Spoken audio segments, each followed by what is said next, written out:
आप सुन रहे हैं गुनाहों का देवता। आज आप इसका सुनेंगे भाग 34।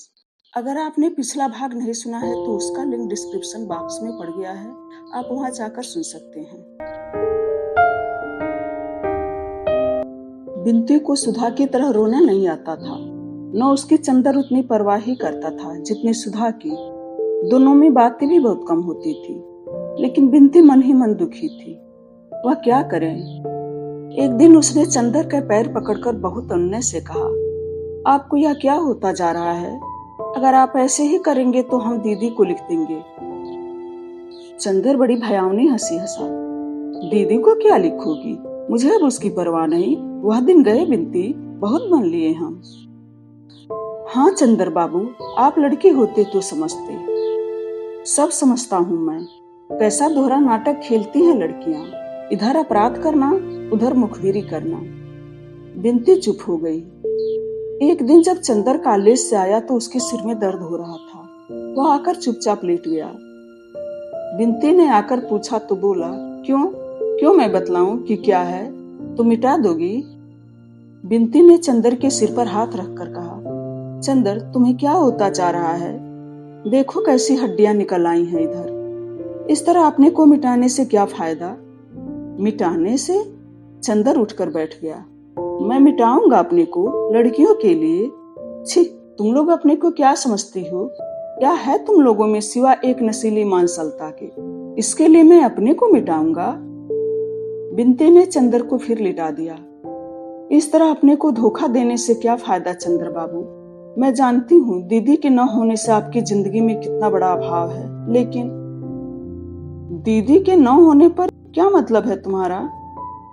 मेरा मतलब आप खूब समझते हैं, मैं जानती हूँ। दीदी होते तो आप इस तरह न मिटाते अपने को। मैं जानती हूँ दीदी के लिए आपके मन में क्या था। बिंती ने सिर में तेल डालते हुए कहा, दीदी के लिए क्या था? चंदर हंसा, बड़ी विचित्र हंसी।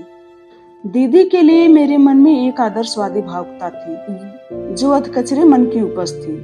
एक ऐसी भावना थी जिसके औचित्य पर ही मुझे विश्वास नहीं। वह एक सनक थी। सनक? बिंती थोड़ी देर तक चुपचाप सिर में तेल ठोकती रही, फिर बोली, अपनी सांसों से बनाई हुई देह मूर्त पर इस तरह लात तो न मारिए, आपको शोभा नहीं देता। बिंती के आंख में आंसू आ गए। कितनी अभागी है दीदी। चंदर एकटक बिंती की ओर देखता रहा और फिर बोला, मैं अब पागल हो जाऊंगा बिंती। मैं आपको पागल नहीं होने दूंगी। मैं आपको छोड़कर नहीं जाऊंगी। मुझे छोड़कर नहीं जाओगी? चंदर फिर हंसा। जाइए आप। अब आप श्रीमती बिंती होने वाली हैं। आपका ब्याह होगा। मैं पागल हो रहा हूँ, इससे क्या हुआ? इन सब बातों से दुनिया नहीं रुकती, सहनाइयां बंद नहीं होती, बंधनवार नहीं तोड़े जाते। मैं नहीं जाऊंगी चंदर अभी। तुम मुझे नहीं जानते। तुम्हारी इतनी ताड़ना और व्यंग सहकर भी तुम्हारे पास रही, अब दुनिया भर की लांछन और व्यंग सहकर भी तुम्हारे पास रह सकती हूँ। बिंती ने तीखे स्वर में कहा, क्यों? तुम्हारे रहने से क्या होगा? तुम सुधा नहीं हो। तुम सुधा नहीं हो सकती। जो सुधा है मेरे जिंदगी में वह कोई नहीं हो सकता, समझी? और तुम एहसान मत जताओ। मैं मर जाऊं, मैं पागल हो जाऊं, किसी का साझा? क्यों तुम मुझ पर इतना अधिकार समझने लगी? अपनी सेवा के बल पर मैं इसकी रत्ती भर परवाह नहीं करता। जाओ यहाँ से। और उसने बिंती को ढकेल दिया। तेल की शीशी उठाकर बाहर फेंक दी। बिंती रोती हुई चली आई।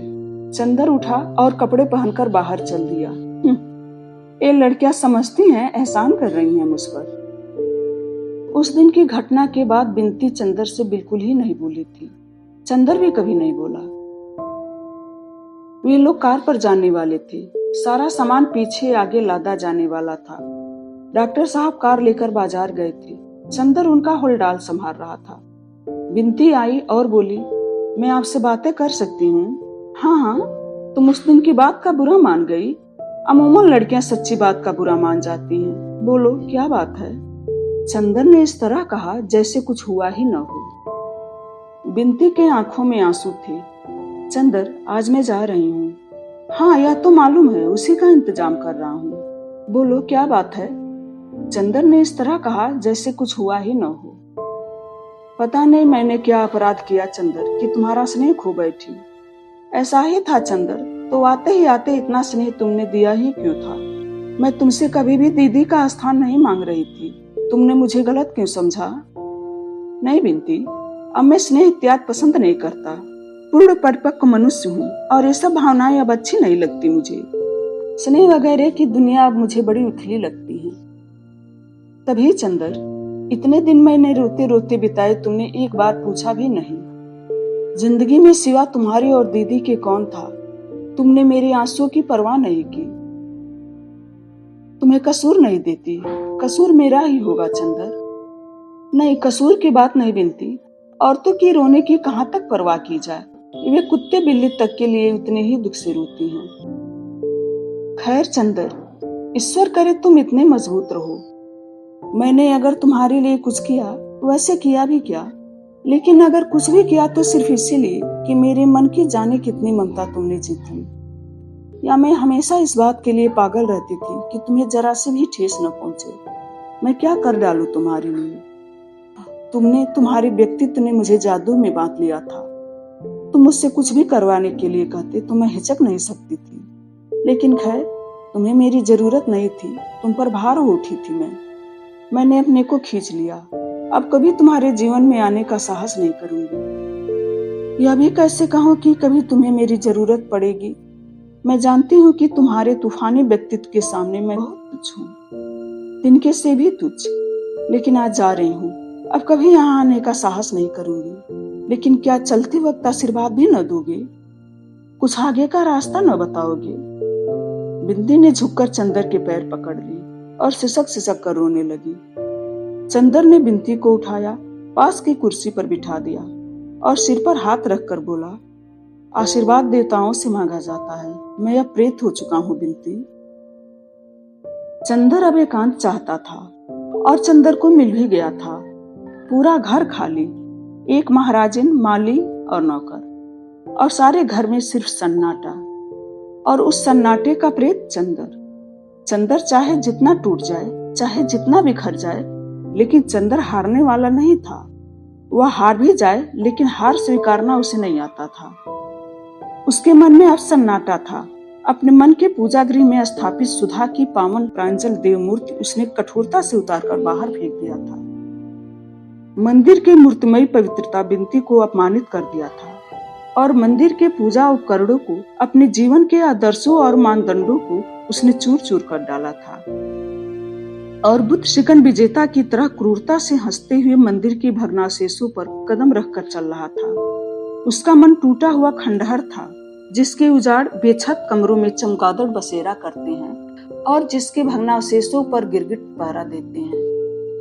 काश कि कोई उन खंडहरों की ईंटें उतार कर देखता तो हर पत्थर के नीचे पूजा मंत्र झलकते हुए मिलते, हर धूल की परत में घंटिया की बेहोश ध्वनियां मिलती, हर कदम पर मुरझाए हुए पूजा के फूल मिलते और हर शाम सवेरे भग्न देवमूर्ति की करुण क्रंदन दीवारों पर सिर पटकता हुआ मिलता।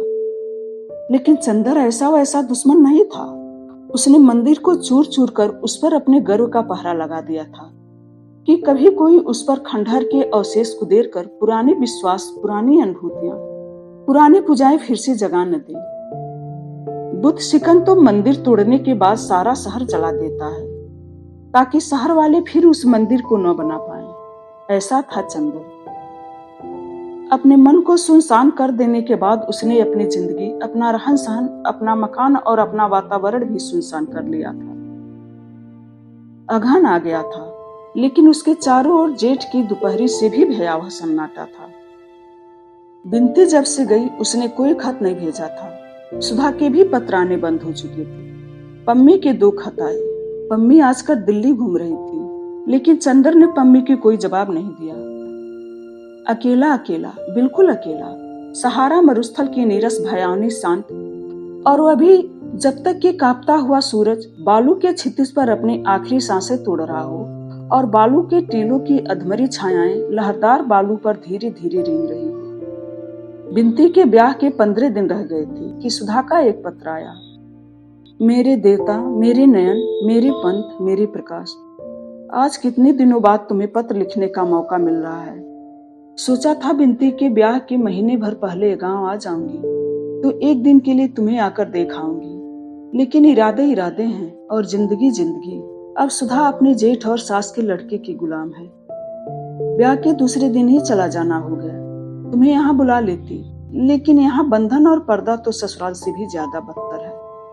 मैंने बिनती से तुम्हारे बारे में बहुत पूछा, वह कुछ नहीं बताती। पापा से इतना मालूम हुआ कि तुम्हारी थीसिस छपने गई है, कन्वोकेशन नजदीक है। तुम्हें याद है, वायदा था कि तुम्हारा गाउन पहनकर मैं फोटो खिंचवाऊंगी। वह दिन याद करती हूँ तो जाने कैसा होने लगता है। एक कन्वोकेशन की फोटो खिंचवाकर जरूर भेजना। क्या तुमने बिनती को कोई दुख दिया था? बिनती हरदम तुम्हारी बात पर आंसू भर लाती है। मैंने तुम्हारे भरोसे बिनती को वहां छोड़ा था। मैं उससे दूर, माँ का सुख उसे मिला नहीं, पिता मर गए। क्या तुम उसे इतना भी प्यार नहीं दे सकती? मैंने तुम्हें बार बार सहज दिया था। गुनाहों का देवता आज यहीं तक। अगले वीडियो में फिर मिलेंगे। धन्यवाद।